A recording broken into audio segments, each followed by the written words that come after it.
am Dr. Chirag Chovatia, consultant physician and cardiologist, practicing in South Bopal, Ahemdabad.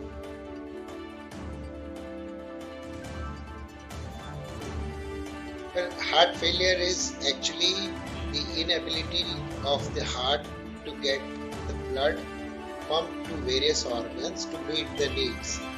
The commonest cause of heart failure is reduced pumping of the heart, or what we call as reduced ejection fraction, and other cause is inability of or improper filling of blood. These two common phenomena lead to heart failure. Generally, the symptoms of heart failure are breathlessness, that is feeling shortness of breath, swelling in the legs, or sometimes chest pain, easy fatigability and weakness. These are the common symptoms that should raise suspicion of heart failure. Heart failure is quite common in India. Around 1 to 2% of the population suffer from heart failure.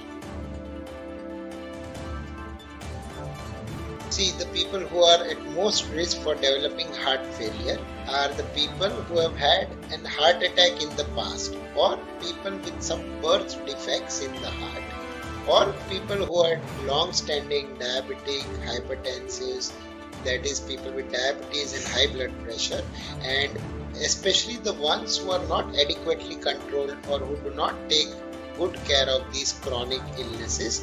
They are more likely to develop heart failure. We should watch for symptoms such as swelling in the legs and feeling shortness of breath and chest pain, or easy fatigability and weakness, which should raise a suspicion that these might be symptoms of heart failure.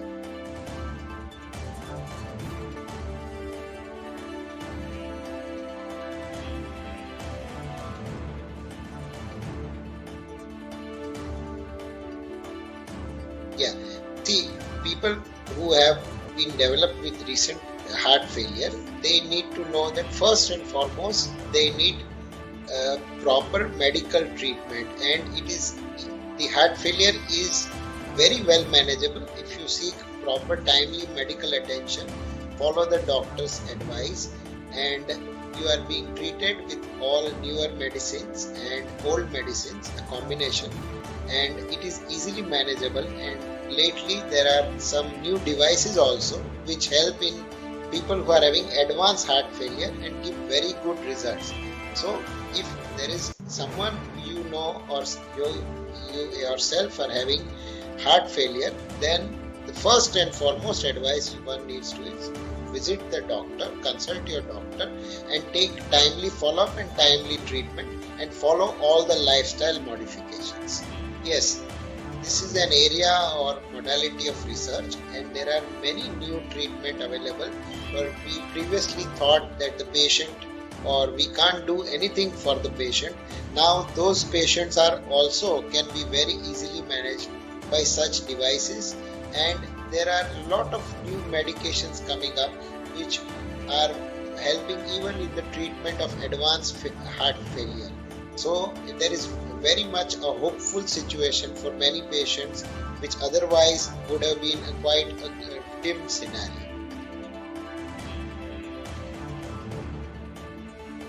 See, if you are having heart failure, the first and foremost you must follow doctor's advice. You must, if you are a smoker or a tobacco chewer, one needs to give up these things.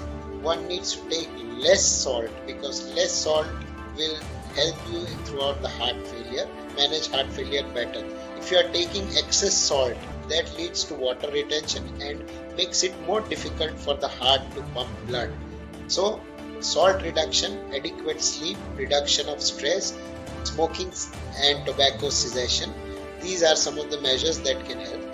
Next is to do proper exercise. The exercise should be as per the advice of the doctor. It should not be less, or it should not be too much more than what is being suggested. Otherwise it can be counterproductive. But generally a moderate speed walk of about 45 to 60 minutes, if the doctor has permitted, gives you excellent results for managing long-term management of heart failure. most important thing one can do is get a thorough checkup done frequently with the doctors.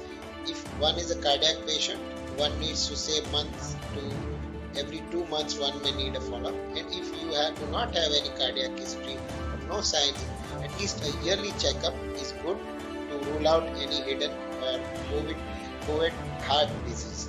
The most important thing is a good lifestyle, reduction of stress, and avoiding smoking and not to have tobacco chewing. These are the common things we can do. Over and above this, the single most important determinant is how well you exercise. If you are exercising and brisk walking, then the chances of developing diabetes, high blood pressure, heart attack, and even heart failure are very remote. So, having a proper lifestyle, balanced diet, and regular exercise is the best way to reduce and prevent heart